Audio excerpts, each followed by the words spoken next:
All right, shalom everybody. I think this is the proper way to record. Anyway, like I said, it's a great Torah portion. We're studying the Book of Numbers these weeks, and I'm really enjoying the movie I'm watching right now. It's called Airport 1975. So I figured I would review Airport, which is a strange situation because I didn't enjoy it as much as I'm enjoying Airport 1975 so far. However, I did enjoy it. It stars Burt Lancaster, who's been in hundreds of movies in the olden times, and was a terrific actor. Also, Dean Martin, a big role in it. George Kennedy really steals the show, but I don't find that he was in the movie enough, playing this character of Petroni.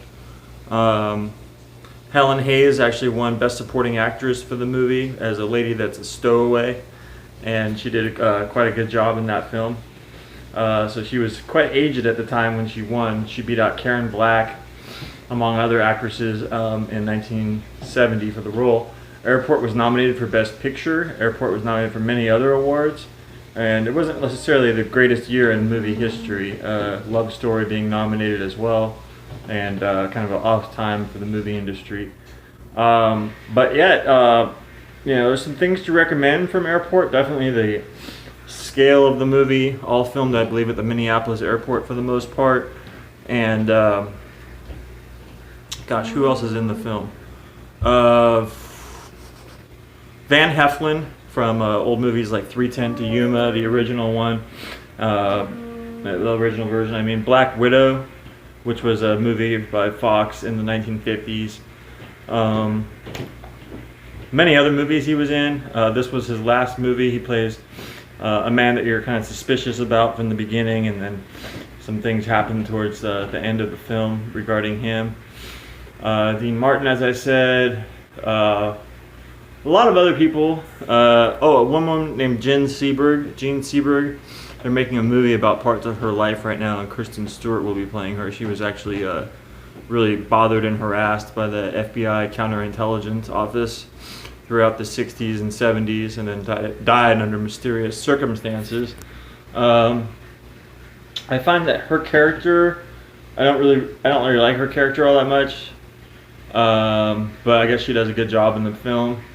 And overall, the movie's good, right? It's entertaining, but somehow I'm really enjoying Airport 1975, which is a movie that's not necessarily a sequel, but it has some similar characters, I believe, but mainly just takes the concept of taking place at an airport, and takes it to another level. That one has Linda Blair in it, Charlton Heston, George Kennedy's back in that film. Norman Fell and Jerry Stiller, just terrific to see them in a movie. Norman Fell, of course, was Mr. Roper on Three's Company, and he played in The Graduate as well.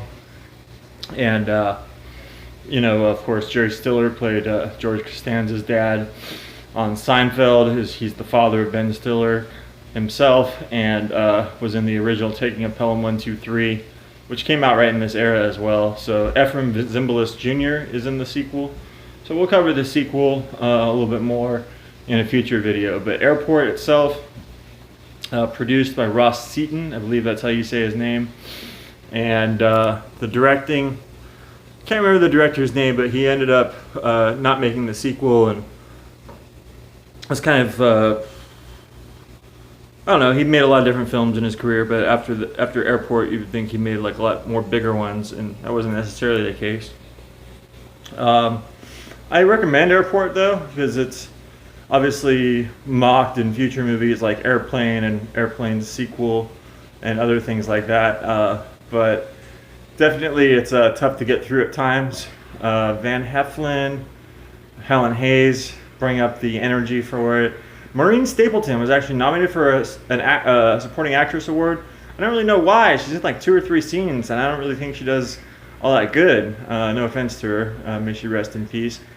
The sequel, Airport 1975, has a lady that I came to know and became friends with named Karen Black. Fantastic actress, one of the more underrated actresses of that era or that time or any time. But getting back to the original Airport, so many good little scenes and performances.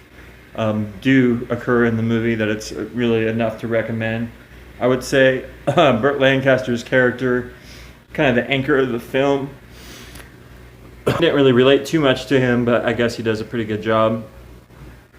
And overall, it's just, Edith Head, the greatest costume designer of all time, she does the costumes for it. So it's interesting to see how things were, late 60s when it was filmed, as it's transitioning from, the 50s, 60s type look. And then by the time that the sequel's made, things are, they're talking different, they're looking different, the design of everything's different.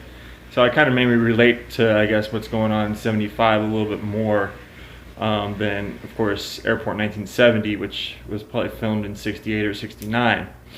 Anyway, I really do think that these movies are interesting, would like to see them remade or redressed in some way, and Universal's probably trying to work on that in some way. They're missing out on some cash because people would see these. They are pretty sprawling epics, disaster movies, I guess you could say. So anyway, that's the review for Airport 1970. I'll maybe add some more thoughts to it when I review Airport 1975. And shalom for now. Thanks so much for tuning in to the Barbecue Network.